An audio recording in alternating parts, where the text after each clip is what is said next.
I wish my leg was broken. More than one of my patients has told me some version of that line. Because a broken leg tells this immediate story. There was an accident and now you need rest to recover. Everyone gets it, including you. Because all it takes is just one look at your cost. But when you're just tired and medical reasons have been ruled out and you've tweaked your habits, what are you supposed to do next? And then you hear things like, well, everyone's tired. And you kind of start believing that maybe this is just how life is, that maybe you are the problem. The short answer is you're not, and the longer answer is coming. Let me start off with 2 quick truths. 1. Chronic tiredness is not a simple problem with a simple solution, and anyone who tells you otherwise is giving you band-aids for a knife wound. 2. We're not all equally tired. Everyone is tired sometimes, but being tired all the time is not normal. In fact, the line between being always tired and being burned out is way thinner than people think. And actually, a key symptom of burnout is sleeping and not feeling rested afterwards. I'm a practicing clinical psychologist, and in the patients I meet, fixing habits alone is almost never enough. I want you to think about the people in your life who seem to have more energy than you. Are their habits anything special? Because in my experience, they're not. In my experience, 2 people can have vastly different energy levels despite having the same routines and habits. And someone with good habits can still be hanging on by a thread. Let me show you what I mean. There are 2 cars. One stayed up a little too late the night before, so it starts the day with a half-full tank. But still, it makes it to work, and on the way back, it stops for some drinks with friends.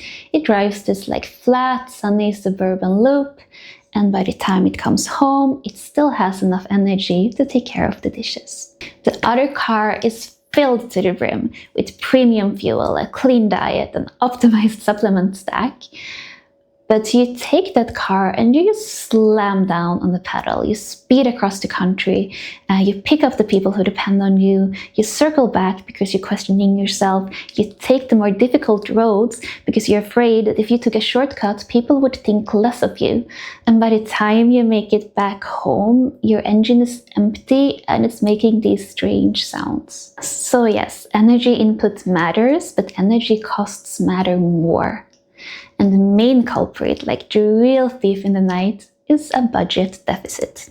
Life is asking more of you than you currently have to give. In this video, I'm going to dive deeper into one of the most underappreciated energy costs there is: psychosocial stress. Psychosocial stress lives in the friction between yourself and the outside world, in the experiences you have and the meaning you make of them. Like a friend who is late texting you back, and you take it to mean that they must be mad at you. This type of stress hits differently than the stress that's just a part of everyday life.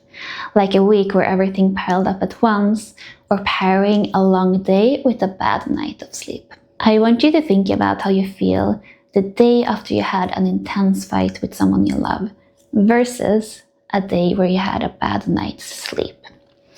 Which one is harder to shake off? Which one weighs on you longer? For most people, it's the fight, every time. And notice what makes it so much harder.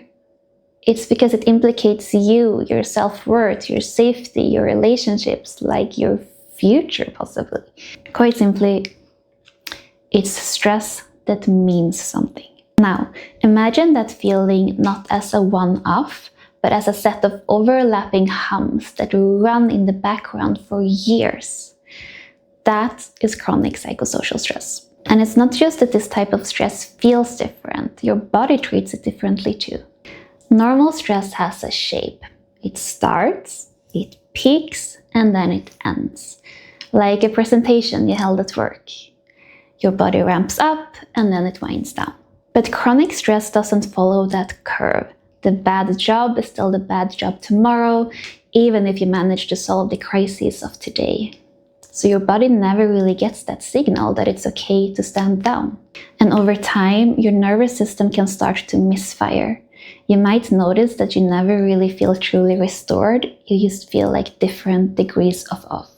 You try going to bed earlier, but it takes ages to fall asleep. And when you do fall asleep, your sleep is like light and erratic, and you wake up in the middle of the night. And you force yourself to go to the gym, but you're knocked out for the rest of the day, and the muscle recovery takes twice as long as it usually does.